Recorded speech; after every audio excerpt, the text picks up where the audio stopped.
Hey people, Anthony for Before Adventures. Bit of a dual purpose video here. Firstly, I want to let you know about one of the prizes that AZ Scanners has provided us, and there's more of those. And also about the battery monitor and all the gauges and stuff we've got. And I suppose from that information you consider whether you need it or not. Maybe, maybe not. So obviously this is our auxiliary battery setup. You may have seen before. You probably haven't seen it with the battery monitor on there. I've just used a bit of double-sided tape to stick that on there. Truth be known, I don't know how waterproof these are, but I've got one under the bonnet of the 120 and it's been there for years. I wash the engine bay down, I don't really take too much care, and I haven't had any problem with it. Now, it's more than a dual purpose. There's at least three purposes to this video. So, because the battery terminals are not long enough here, the accessory, the bolt, and I want the nylock to make contact, I couldn't add this into there, so I've added in here.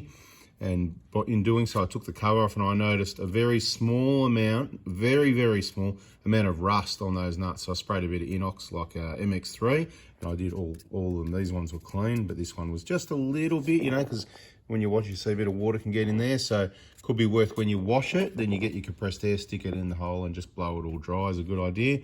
But I just put that bit of spray on there. See, a few things we need to cover here. But yeah, fairly waterproof from my experience. Put it this way, there's a barcode, paper barcode on the back here. Well, it's plasticky paper stuff. It's pretty well blown, washed away on the other one. Never had any problems with it, works really well. So obviously you just download the app. It's really simple. You just, self-explanatory, yeah, it's got two leads. You know, you can loosen. So what I've done here, like I said, that would fit in there. I needed an earth and I went, okay, nearest earth. Again, we're down to, I've also sent photos to Sentry to let them know it'd be good if these bolts were another 2 or 3 millimeters longer. I didn't put a size on it, but I said I think they need to be a little bit longer. After all, it is for accessories. We've only got 3 wires there. That's maxed out. Same thing here, 3 terminals maxed out. Maybe we need to go 4 or 5, so an extra probably 3 millimeters. So it's for Sentry, it's for everyone, all this information. But you can see what I've done. I put that in there. I've just cut a little bit extra out because I've bent it with the pliers before I've installed it. And that seems pretty solid. I'm happy with that. And this, some people might go, oh, that's dodgy. Nah, the whole vehicle's earthed. So I've got a multimeter, put the positive here, negative here. Definitely got, that's good earth there. And obviously if it works on the end of that bolt there in testing, then it's certainly going to work through the nut with a washer, metal top and bottom as well. So definitely there's no issue there. You can see right here it's working, and it's not absolutely imperative. So you wouldn't put some high current thing where, oh look, you know, at the end of the day you've got a perfectly good earth there anyway, but at the bottom of this rod, the only thing connecting that is it pulling against the vehicle, and there is some paint there, so there's a chance that this could not be the greatest earth, but this is very low current, if you know what I mean. It's not a high amp device or anything like that, so that's why we connect these sorts of things here direct to the accessory terminal. So look, AZ Scanners have provided one of these for free. We're going to use as a prize. Could be competitions before the event, the gathering in late March. If you don't know what I'm talking about, check on our Facebook group, For Before Adventures. We're going to have a bit of a get together, a bit of a gathering in the Victorian High Country for about a week, and all part of the fun.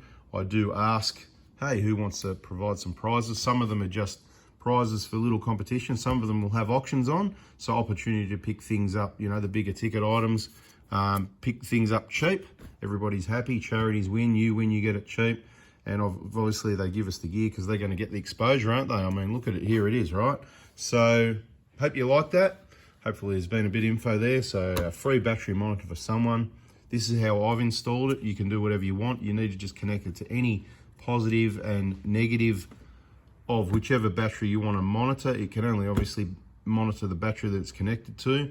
With the app on the phone there, you can connect to many devices, but only one at a time. So if you wanted to change, you literally just, I think you go to the settings button, you go Bluetooth device, and then you go and touch whatever your other device, and you can connect to that. But in our case, and the reason why, okay, so we've got the voltmeter for this battery. We've got voltmeter at the back of the vehicle, so we can see it if we're at the back of the vehicle doing whatever, we're accessing the fridge, and you know, you're camping out the back of the car, you can see where your battery's at. That's handy. We've also got a voltmeter in the vehicle at the dash. It's a bit hard to see when you're driving, but we've also got that scan gauge 3 up on the dash of the 150, so we can see the battery voltage there because they're going to be the same as each other while it's charging. But of course, if we want to see this battery directly, one of these wires, that's what runs to the dash, and it tells us for those USB, on the USB outlets, we've got the voltage there. But one thing I noticed when I'm at camp, and I suppose this is the reason why you might want something like this, and that's why you wait till the end of the video, because I've had 5 minutes of info so far. I've only got about a minute to go. I'll be sitting out on the camp chair. We'll be sitting around the campfire, maybe not the fire at this point because we're probably up north and it's hot in the middle of winter. And I'm absolutely pumping this battery. It's got fridges running off it. We want to get drinks cold. We're drinking cold drinks. We're putting hot drinks in. We want to get them chilled down. The battery's working hard. The compressors are working flat out.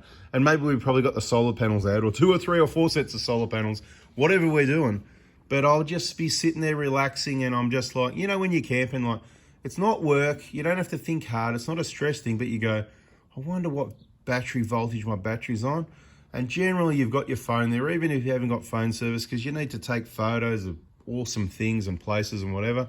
Well, you just go into the app and it tells you. At the moment, this one's obviously not charging. It says 75%, 12.67 volts.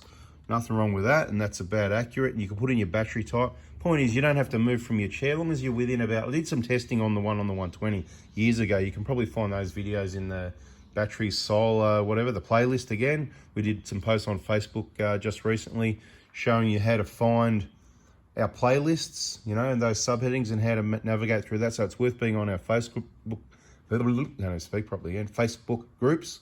And you just need to answer those 3 questions to get in the groups. No swearing, no personal attacks. Best places to be on Facebook. It's a different Facebook. It's not what you think it is. But it's just a platform we use where we are our groups. Kind of think of it like our own website, if you like. Anyway, point is, they work from a really good distance. I'm not going to do the test again, but once you're connected, you can walk away. It says 10 meters, but I'm going to tell you, if you've got a clear line of sight, the bonnet's open, this sort of thing, could even be 20 or 30 meters, but if you've got obstructions in the way, you might not get more than about 10 meters. But normal Bluetooth device reach. And that's about it. Just want to let you know about that. So bada bing, catch you on the tracks, catch you in the next video. Bit of entertainment for you. Look at this dodgy connection here anyway. No, it's actually a really good connection. So you can just get you thinking as well, right? The whole vehicle, the negative, the black, the whole vehicle is earthed, okay? So this goes back to Earth most. I'd have to think about this. I don't know where that goes back to because that was then. You know, this is the Anderson plug, so this one doesn't go to Earth. But we've got a fuse on everything except this Anderson plug here, but it can't rub through or short out on anything. It's just going to get too, you can see it's already getting busy here, right? We got it neat and tidy. It's already getting busy here. Too many things going on, too busy. And then it limits your wire. At the moment, we can use this and we can tuck it inside here if we're not going to use it, so it's out of the way. But the bonnet closes and it sits just beautifully right there, easy access. 8 minutes, mate. Talk underwater with a mouthful of marbles. All right, guys, have a good one. See ya. Scan gauge 3 on the dash monitors battery voltage while driving. And we've got the other voltmeter down here. It's just an eBay special, 12.8. Accurate to within, around about that sort of thing. Look in the back of the vehicle, 12.6 on that one. They are quite accurate. I've got quite a few of these ones, 12.6. I'd rely upon those to within, point whatever they can do. It only goes 12.6, 12.7, every 0.10, you know what I mean? Every, 10%, give or take, something like that. But the El Cheapo eBay in the vehicle, I wouldn't rely on that. It's not 12.8. It's obviously close to 12.7. Whatever the battery monitor said is accurate. That's it. Just thought I'd show you what we got. So I hope you get what I mean. We've got this to look at the back of the vehicle. We've got those in the vehicle. But when we're out and about, whatever, sitting at the camp there, or if you don't have these, and I'm not saying you should get these, I think the battery monitor, with all the bonus information as well, shows all the history, trips, charging, charge rates. You can set alarms and all sorts of stuff with the battery monitor.